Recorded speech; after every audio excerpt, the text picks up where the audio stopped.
Hey guys, what is up? It is No Help and welcome back to another video today. So today we're going to be checking out the market for October.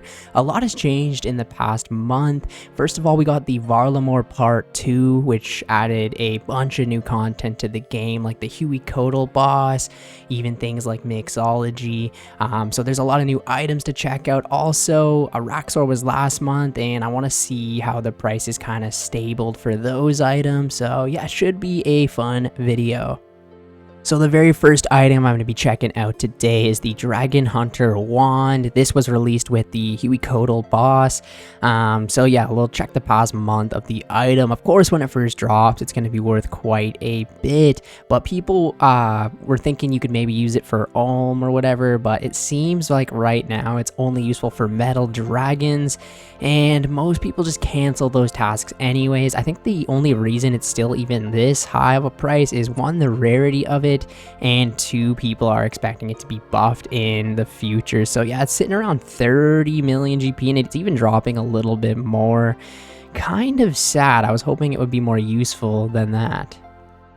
Next is the Huey hide. Now this is used to make the new armor in the game, right? So it's kind of funny how it started a bit lower and it had a high actually. October 7th, it had a high of 9 million GP per hide, which is kind of ridiculous because I think you need 3 to make the top, 2 or 3 to make the legs, and then 1 to make the helm or something like that, which is kind of nuts being 9 mil each. They've dropped significantly now, a lot more coming into the game obviously, and they also like buffed the drop rate I believe as well. So yeah, 2 million GP per hide, and it looks like it's actually dropping a little as well.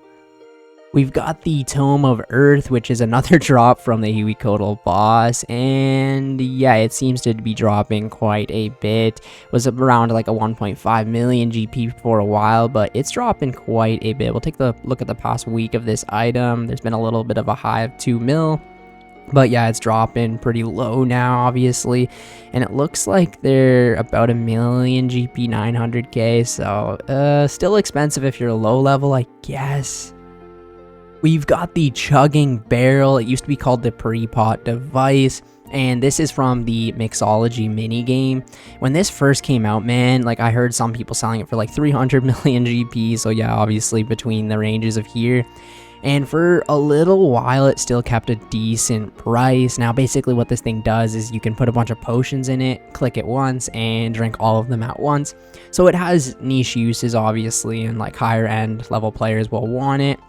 But for a decent amount of time, you could still make a lot of money for getting one of these things. And then they buffed the mixology minigame, making it quite a bit faster. And ever since then, it's just been really dropping in price because it's not like something that you would use that often, really. Unless you're doing like hardcore bossing or PVMing quite a bit. So it looks like it's about 15 million GP now, which... that's crazy because it does take herbs to get. It does take a decent amount of time to get. For 15 mil, I don't know, man.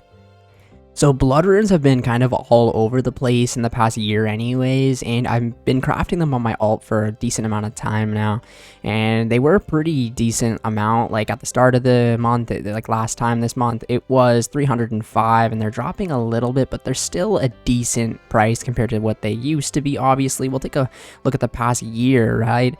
For the longest time, man, they were 200 GP, which is the same price you could sell them in Alcrid for, and obviously they keep rising. This is because of Araxor, I believe, and you know, even the new bosses like that came with Varlamore Part 2, a lot of people were using the Scythe for, which uses quite a bit of blood runes. So they had a high of like 312, and now they're dropping a little bit again. But I mean, to be honest though, still 270 each. You're still making a lot of money rune crafting.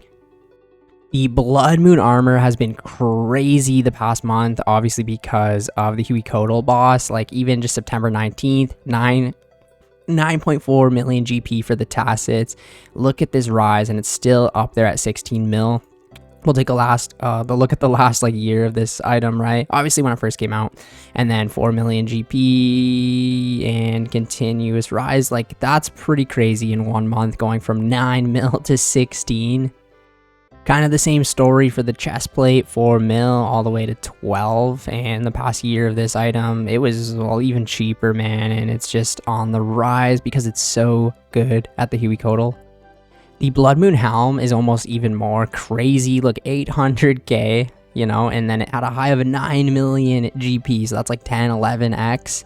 Because this was so good. It's dropping obviously a little bit now, but still 5 mil. It's still like 5-6x of what it was. And we took a look at the past year, like there's points where this was 400k, man, and now it's, you know, like freaking 5 million GP, had a high of 9. Insane. And obviously too, the dual, I'm not even going to try and pronounce that, the dual Macquiatl, I don't know, same kind of story, 3.8 million GP, had a high of 13.5. I think a lot of people were taking the Scythe and the Dragon Hunter Lance, maybe even the Dragon Hunter Crossbow, but they realized quickly that this weapon was very, very good there, and also especially for like the tail phase, a lot of people are using this weapon. So if you're camping that boss, this is still one of the best items to take. In the past year, this item to like 1.5 million GP, which is kind of cool because I know a lot of lower level players had this armor set and they probably made a lot of money because of this update. So yeah, it's just crazy. You see the rise of this, like when that came out, man, 3.8 right to 10 million GP that day, and had quite a bit of a rise ever since.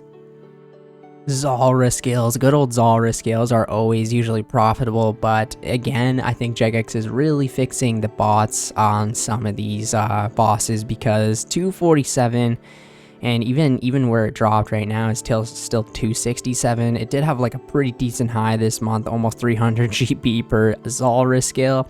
And if you look at the past year, man, this time last year it was 113 each.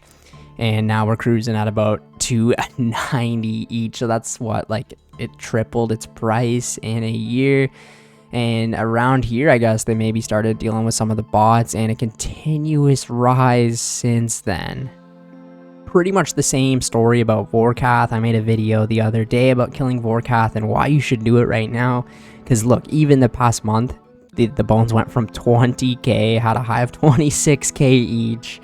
Damn, this is like Frost Dragon Bones back in the day. We'll take a look at the year, man, and you can see for the longest time they were like 10k each, 11k, dropped a little bit to 9k each.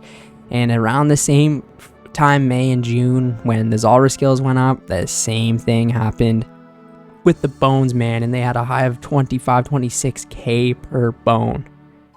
So this is the new goading potion, which basically like attracts monsters to you so you can AFK the Slayer tasks better.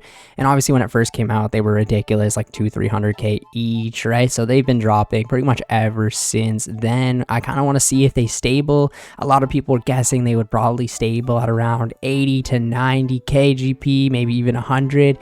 And it looks like that's actually where they are. But yeah, per potion, man, when you went back then, you're paying 200k per. Pretty insane, man. But yeah, even still, it's crazy that there's a potion in the game that's this high in value. I kind of like it. The other potion that came out with Varlamore was the Prayer Regeneration Potion. And yeah, these were insane when they first came out. Like, obviously, same as the other potions, right? Let's see what these sort of stabled at. So 200k for a little while. And it looks like these are almost exactly the same price, a little bit more than the goading potions. These are going to be insane for things like the Inferno or some bosses if you really want to extend your trips. So these are always going to be in high demand too. And again, it's just really cool to see a potion be like 100k each. Like, that's so cool to me. I don't know what it is. Now, this is Aldarium. I'm not sure if I'm even pronouncing that right, but this is the ingredient to make the potions, right? And you get this from the Mixology mini game. So I want to see how much these are going to be worth in the next couple of months, obviously. But it looks like they've stabled around a 70, 73k. So you might be able to make a lot of money with Herblore still. If you're, say, making 10k plus a potion, 10, 20k per potion, you are balling. 75k each per these things. You might even be able to make a decent amount of money at the mini game still, especially now that they buffed it. Oh man, secondary ingredients getting expensive. So this is the Amulet of Rancor, and I thought it would be actually dropping a decent amount because more people would be killing Raxor, but we got a bunch of new bosses, and this is the best in slot amulet right now. So the month changed from 90 million to 94, so it's up in the month. Obviously had some highs of 104, 106 million GP, and we'll take a look at the past quarter. So when the item first came out, obviously, it kind of looks like the item has literally just been going up in price, which to me is kind of crazy because you can just get a couple of Raxor tasks and get one or whatever. I mean, it is a rare item, but I thought it would drop a lot more, but I think it's because we got a bunch of new bosses that it's continued to go up. Crazy to see an amulet being worth this much, but hey, it's kind of cool. We've got the Scythe of Vitter, and this item still blows my mind, man. 1.56 bill to 1.66 bill, so it's went up 100 million GP this month alone. People have been just using it a lot at all the new bosses that have come out, and yeah, it just seems like this item might even pass the Twisted Bow. We'll look at the past year, and it's kind of insane. On my last video, there's a bunch of people that commented that they were glad they bought it, or some people were saying they regret not buying one. Back when it was 550 million GP this time last year. I mean, it is a mega rare and technically one of the best melee weapons in the game, so probably a good investment. Yeah, it just continues to go up and up and up. Like, it just still blows my mind how much this item is. 1.6 billion GP. And we have the Twisted Bow, 1.68 to 1.7, so it still went up in the month, and yeah, we're getting close. The Scythe is really getting close to passing the Twisted Bow, which I think it might, maybe in the next couple of months. And the year for the T-Bow, basically 1.5 bill to almost 1.7, so it went up 200 million GP in the year, and obviously had some highs back in February, but yeah, still my dream item. Hopefully I can get one day. And then, of course, we have the Atomic Shadow, which is the Mage Twisted Bow and Mage Scythe. And this item's dropped a little bit from 1.2 bill down to almost the same, really, but it's dropped, what, like 20 mil or so, 10, 15 mil. It's just there's not enough mage content anymore, and as I said in the last video, Raids 3 is one of the more popular raids, right? So if you look in the year, it's dropped, man. 1.4 bill, had some highs, 1.5, but yeah, pretty much almost when the botting thing happened, which is kind of funny, it started to drop a lot. So yeah, 1.4 down to, yeah, 1.1 bill. It's the cheapest mega rare right now. So we've got the Old School Bond. I always like to do this one last just to, you know, check the price of membership. 13.1 mil to 12.9. So again, surprisingly, the bond has dropped a little bit, but this is an item that will always continue to go up over time. And if we take a look at the year, this time last year, 8.7 million GP per bond. And back then I thought they were really expensive, because imagine getting 8.7 million GP in free to play. Like, what? And of course, they continue to rise and rise and rise. Probably one of the better investments you could make in the game, but 13.2 mil. Who knows? Maybe I'm thinking if they went up like a lot, like it almost doubled in price. And this year, maybe it'll be close to 20 million GP. Next year, we will have to see about that. I wasn't planning on making another market video until another month or so from now. I don't want to do them too often, but I couldn't resist. There was a bunch of people asking for me to do it every month, and we had a massive update which added a lot more items into the game, so I kind of want to document it and see how they actually change in the future. And I've been spending a lot more time on my actual main account, so I've been really into the market lately and might even try and start doing a little bit of flipping. We'll have to see. I've never been any good at that, but we got about a 200 million GP cash stack on that account now, so we got some money to play with for sure. But yeah, anyways, thank you guys so much for watching the video today, and let me know down in the comments if you made money with Varlamore Part 2 or if you lost some. Yeah, it's always different, right? right? Like for me, a Roxor, I made a ton of money, but with Varlamore Part 2, my bank value dropped quite a bit. But it's just one of those things where you either make a lot, lose a lot, depending on the items you have, what you're invested into. So it's always really cool to actually keep up with the economy and the market. But yeah, I will catch you guys in the next video. See ya later.